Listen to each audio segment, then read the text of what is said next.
సత్యసాయి జిల్లా పేరూరులో జరుగుతున్న నిరసన కార్యక్రమానికి వెళ్తుండగా వైసీపీ జిల్లా అధ్యక్షురాలు ఉషాశ్రీని వైసీపీ నేతలను పోలీసులు అడ్డుకున్నారు. రామగిరి మండలంలో దళిత బాలికపై జరిగిన హత్యాచార ఘటనను ఖండిస్తూ నిరసన కార్యక్రమానికి వెళుతున్న క్రమంలో పోలీసులు అడ్డుకున్నారు. దీంతో వైసీపీ నేతలు పోలీసులకు వ్యతిరేకంగా నినాదాలు చేశారు. ఆక్రోశంతో వైసీపీ నేతలు జాతీయ రహదారిపై కూర్చొని నిరసన తెలిపారు. మహిళలు ఉన్నప్పటికీ పోలీసులు ఈ విధంగా అడ్డుకోవడాన్ని ఖండించారు. రాష్ట్రంలో రెడ్ బుక్ రాజ్యాంగం అమలవుతోందని, అంబేద్కర్ రాజ్యాంగం నడవడం లేదని వైసీపీ నేతలు విమర్శిస్తున్నారు.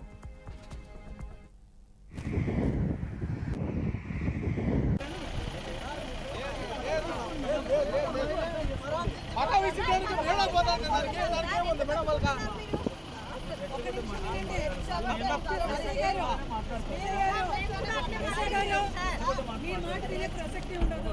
మేము ఏదైనా జగన్మోహన్ రెడ్డి గారి మాట వింటాము. ఆయన ప్రతి ఒక్కరికి కూడా న్యాయం చేయాలని పోరాటంలో మేము ఉన్నాము.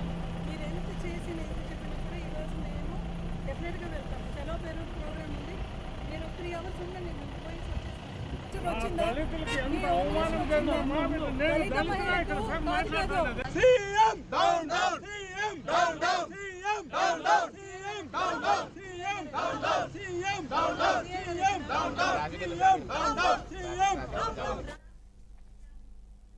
ఏడాది కూటమి పాలన సుపరిపాలన కొనసాగుతోందని జనసేన కార్పొరేటర్ పీతల మూర్తి యాదవ్ అన్నారు. రైల్వే జోన్ కల సాధించుకోవడమే కాకుండా పరుగులు పెడుతున్నాయని చెప్పారు. డబుల్ డెక్కర్ మెట్రో డీపీఆర్తో పట్టాలెక్కించేందుకు సిద్ధమని తెలిపారు. ఐటీ కారిడార్ నిర్మాణం లోకేష్ ఆధ్వర్యంలో పరుగులు పెడుతున్నాయని అన్నారు. అభివృద్ధి కార్యక్రమాలను చూసి వైసీపీ విషం కక్కడం మొదలుపెట్టిందని విమర్శించారు. ఏడాది పాలన పూర్తి చేసుకుని ఏడాది పాలనకి కూటమి ప్రభుత్వానికి సహకరించినటువంటి రాష్ట్ర ప్రజలకి, ప్రధానమంత్రి నరేంద్ర మోడీ గారికి, రాష్ట్రంలో ఉన్నటువంటి ఆడబిడ్డలకి 4 ఏళ్లు కూడా ఈ రాష్ట్రాన్ని సర్వతోముఖాభివృద్ధి చెందే విధంగా ముఖ్యమంత్రి చంద్రబాబు నాయుడు గారు, ఉప ముఖ్యమంత్రి పవన్ కళ్యాణ్ గారు ఇంకా అద్భుతమైనటువంటి పాలనని ఈ రాష్ట్రాన్ని భారతదేశంలోనే ప్రప్రథమ స్థానంలో తీర్చిదిద్దడానికి శతవిధాల ప్రయత్నాలు చేస్తూ ఒక పక్క అభివృద్ధిని, ఒక పక్క సంక్షేమాన్ని రాష్ట్ర ప్రజలకు అందించాలని చెప్పి భావంతో నడుస్తున్నటువంటి మా అధినాయకులు ముగ్గురికి ప్రజల ఆశీస్సులు ఎల్లకాలం ఉండాలని చెప్పి మీ అందరూ సహాయ సహకారాలు ఉండాలని చెప్పి కోరుకుంటూ, మీ అందరికీ తెలుసు ఒకప్పుడు రైల్వే పరంగా అభివృద్ధి లేనటువంటి ప్రాంతం మంది. అలాంటిది ఈ రోజు దక్షిణ కోస్తా రైల్వే జోన్ ని ప్రకటించడం, దక్షిణ కోస్తా రైల్వే జోన్ పనులు ఆరిలో బీఆర్టీఎస్ రోడ్ లో ఏదైతే రాష్ట్ర ప్రభుత్వం కూటమి ప్రభుత్వం ఏర్పడిన తర్వాత రైల్వే జోన్ భూమి వాళ్ళకి అప్పగించడం, రైల్వే అధికారులకి రైల్వే భవనాల పనులు, నిర్మాణ పనులు వేగవంతం అవడం ఇదొక శుభ పరిణామం. సాక్షాత్తు నరేంద్ర మోడీ గారు, రైల్వే శాఖ మంత్రి గారు, రైల్వే జీఎంనే ఇవాళ సందీప్ మాథూర్ అనేటువంటి ఒక అధికారిని రంగారెడ్డి జిల్లా రవాణా శాఖ అధికారులు స్కూల్ బస్సులపై ప్రత్యేక దృష్టి పెట్టారు. వేసవి సెలవుల అనంతరం పాఠశాలలు ప్రారంభమవుతున్న నేపథ్యంలో విద్యార్థుల రవాణాకు వినియోగించే బస్సులపై స్పెషల్ డ్రైవ్లు నిర్వహిస్తున్నారు. ప్రతి వాహనాన్ని అధికారులు పూర్తిగా పరిశీలిస్తున్నారు. Bus RC, permission, driving licence, fitness, insurance వంటి ముఖ్యమైన పత్రాలను తనిఖీలు చేస్తున్నారు. ముఖ్యంగా హ్యాండ్ బ్రేక్లు, ఫైర్ ఎక్స్టింగ్జర్, అలాగే మెడికల్ కిట్ లభ్యతను క్షుణ్ణంగా పరిశీలిస్తున్నారు. 60 ఏళ్లు దాటిన డ్రైవర్లు బస్సులు నడిపితే తీవ్రంగా చర్యలు తీసుకుంటామని అధికారులు హెచ్చరిస్తున్నారు.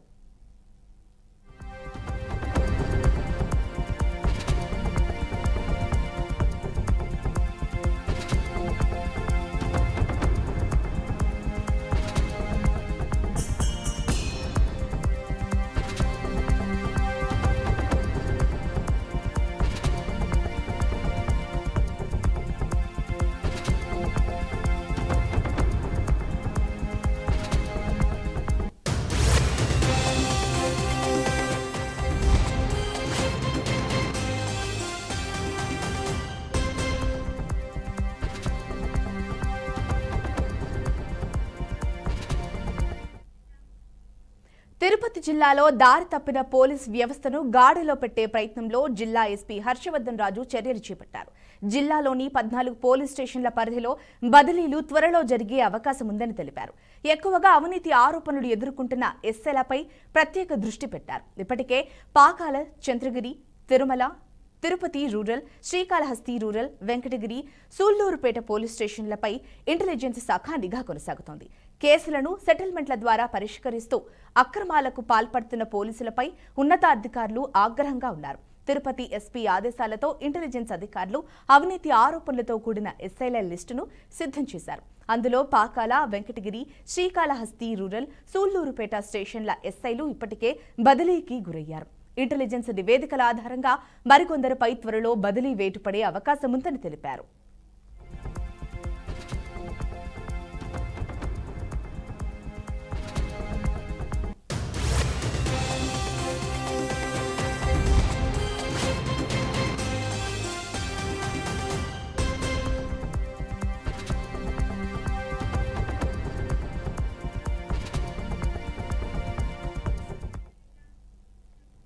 రైలు బోగిలో ఓ తల్లి పండంటి మగబిడ్డకు జన్మనిచ్చిన ఘటన బాసరా రైల్వే స్టేషన్ వద్ద చోటు చేసుకుంది.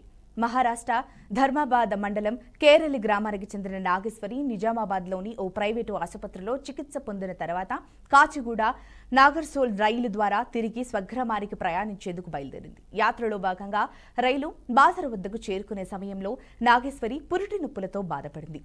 రైలులోనే నాగేశ్వరి పండంటి మగబిడ్డకు సురక్షితంగా జన్మనిచ్చింది. వెంటనే అప్రమత్తమైన కుటుంబ సభ్యులు రైల్వే పోలీస్ స్టేషన్ మేనేజర్ రవీందర్కు సమాచారం అందించారు.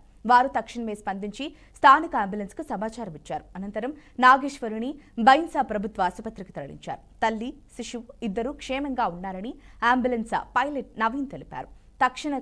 తక్షణంగా స్పందించిన రైల్వే అధికారులు, సిబ్బందిని, ప్రయాణికులను అభినందించారు.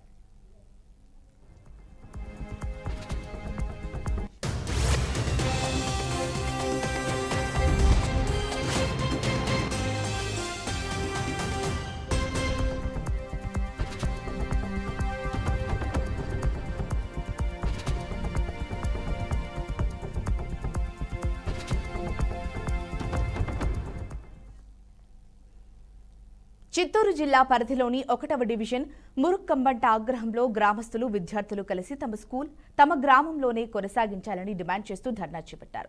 చక్కటి పల్లెటూరి వాతావరణం, విశాలమైన మైదానంలో అన్ని సౌకర్యాలు కలిగిన తమ గ్రామంలోనే పాఠశాలలను ఎలాంటి సౌకర్యాలు లేని రహదారి పక్కన ఉన్న మురుగుకబట్టి స్కూల్కు మార్చడానికి వారు తీవ్రంగా వ్యతిరేకిస్తున్నారు. స్కూల్ మార్పుతో పిల్లలు ఇబ్బంది పడుతున్నారంటూ ఆవేదన వ్యక్తం చేస్తున్నారు. పురపాలక, విద్యాశాఖ అధికారులు వెంటనే స్పందించి తమ డిమాండ్ పరిష్కరించాలని వారు కోరుతున్నారు. ఈ క్రమంలో స్కూల్కు తాళం వేసి తమ ఆవేదన వ్యక్తం చేస్తూ ధర్నా నిర్వహించారు. మాట్లాడుతున్నాను. మా స్కూల్ మాకే కావాలి సార్. ఇక్కడ అన్ని విధాల రక్షణలు ఉన్నాయి, మాకు అన్ని విధాల సేఫ్టీస్ ఉన్నాయి. మేము పనికి పోయే వాళ్ళము, ఇంట్లో ఉండే వాళ్ళం కాదు సార్. మేము పనికి పోతే కూడా మా పిల్లలు నేరుగా స్కూల్కి వచ్చేస్తారు, నేరుగా ఇంటికి సేఫ్గా వచ్చేస్తారు. మురుకంబట్లో ఏ విధంగా సేఫ్టీ లేదు, ఏ విధంగా రక్షణ లేదు సార్. మా పిల్లల్ని ఇక్కడి నుంచి మేము అక్కడ పంపించలేము సార్. అది ఇక్కడ ప్రైమరీ పిల్లలు అంటే బాగా పాడుకుంటూ చదవాలి సార్. ఆ స్కూల్లో జైల్లో బంధించినట్టు ఉన్నాయి సార్. స్కూలు ఆ చిన్న రూమ్స్ ఉన్నాయి, అన్ని రూమ్స్ ఉంటే కూడా చిన్నగా ఉన్నాయి సార్. రూమ్ జైలు లాగా ఉంది. ఇక్కడ అన్ని విధాల రక్షణలు ఉన్నాయి. మా స్కూల్ మళ్ళీ ఇక్కడే కావాలి సార్. ఫ్లాగ్ ఇనాగ్రేషన్స్ కూడా మేము ఇక్కడ రోడ్లో జరుపుకుంటాం సార్.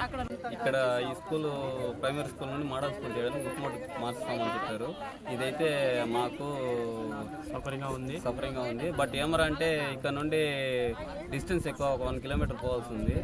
మేము పనులకు పోతాము, మా పిల్లలు ఇక్కడైతే నడుచుకుంటూ వచ్చేస్తారు. అక్కడ ఎర్లీ మార్నింగ్ స్కూల్ బస్సులు ఒక 10 ప్రైవేట్ స్కూల్ బస్సులు వస్తాయి. ట్రాఫిక్ జామ్ అవుతుంది. రైల్వే ట్రాక్ ఉంది. చదువుతున్నాను. మా మమ్మీ డాడీలు 5 గంటలకి పనికి పోతున్నారు. నేను ఇక్కడ స్కూల్ లేకపోతే నేను 1 లీటర్ డిస్టెన్స్లో నేను పోగలను. నేనే ఒంటరిగా పోగలను. మా మమ్మీ డాడీ పిలుచుకొని పోయేదానికి కాదు. దానివల్ల మా స్కూల్ మాకే కావాలి. ఇక్కడ టాయిలెట్స్, గ్రౌండ్స్ అని సూపర్గా ఉంది. అక్కడ గ్రౌండ్స్ కూడా లేదు. మేము ఎట్లా అక్కడ ఆడుకుంటాము? అక్కడ మెట్రో ట్రైన్స్, బైక్స్ అదన్నీ వస్తుంది. దానివల్ల మేము అక్కడ పోగలను. మీరు బుక్స్ లేకపోతే వద్దు, మాకు ఇక్కడే కావాలి స్కూలు. ఇవి ఇప్పటి వరకు అప్డేట్స్. మరిన్ని అప్డేట్స్ కోసం చూస్తూనే ఉండండి BRK న్యూస్.